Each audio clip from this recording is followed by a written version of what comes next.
Bonjour à tous.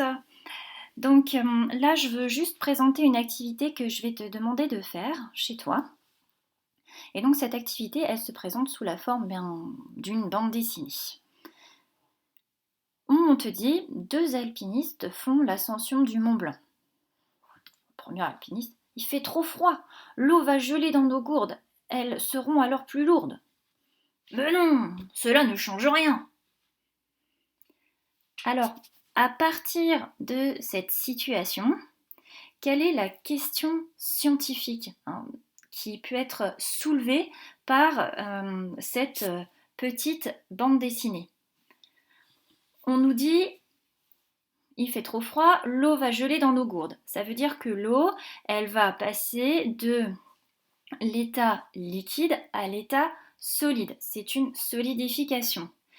Et qu'est-ce qu'il dit, cet alpiniste? Il dit, eh bien nos gourdes, elles seront alors plus lourdes. Ça veut dire que la masse va changer pendant le changement d'état. Ça veut dire que le fait de passer de l'état liquide à l'état solide, eh bien la masse va augmenter. Et à cela, l'autre alpiniste lui dit, mais non, cela ne change rien, ça veut dire, mais non, la masse va rester la même. Donc la question scientifique soulevée par cette bande dessinée, eh bien, c'est est-ce que la masse change pendant le changement d'état? Est-ce qu'il y a un changement de masse lors d'un changement d'état? Et moi, je vais te demander, eh bien, d'émettre une hypothèse. Qu'est-ce que je pense de ce que les alpinistes disent? Est-ce que je suis d'accord avec les alpinistes, plutôt avec un des alpinistes?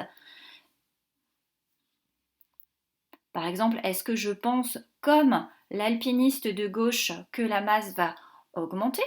Est-ce que je pense comme l'alpiniste barbu de droite que la masse ne va pas changer pendant le changement d'état?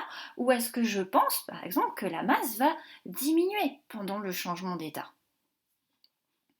Une fois que tu as répondu, tu as mis ton hypothèse, eh bien, tu vas essayer de vérifier ton hypothèse par une expérience. Donc, qui dit expérience dit proposition d'expérience. Qui dit proposition d'expérience dit qu'est-ce que je vais utiliser comme matériel et qu'est-ce que je propose comme expérience. Qu'est-ce que je vais faire? Alors là, je te laisse mettre le matériel. Je pense que tu as largement ce qu'il faut chez toi pour réaliser l'expérience.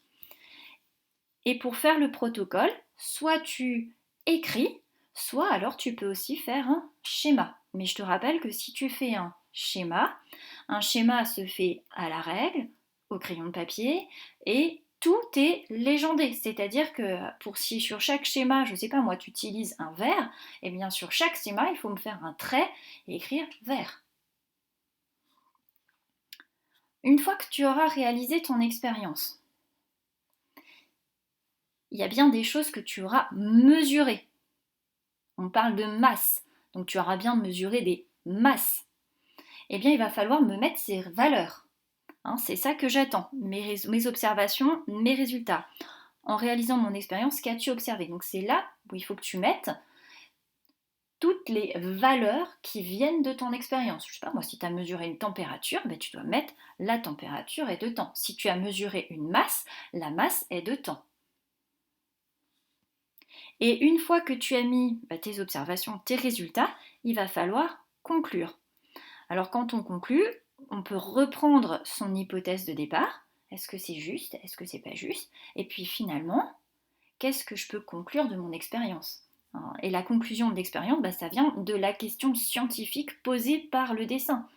Et je te rappelle, cette question, c'est est-ce que la masse change lors d'un changement d'état? Est-ce que la masse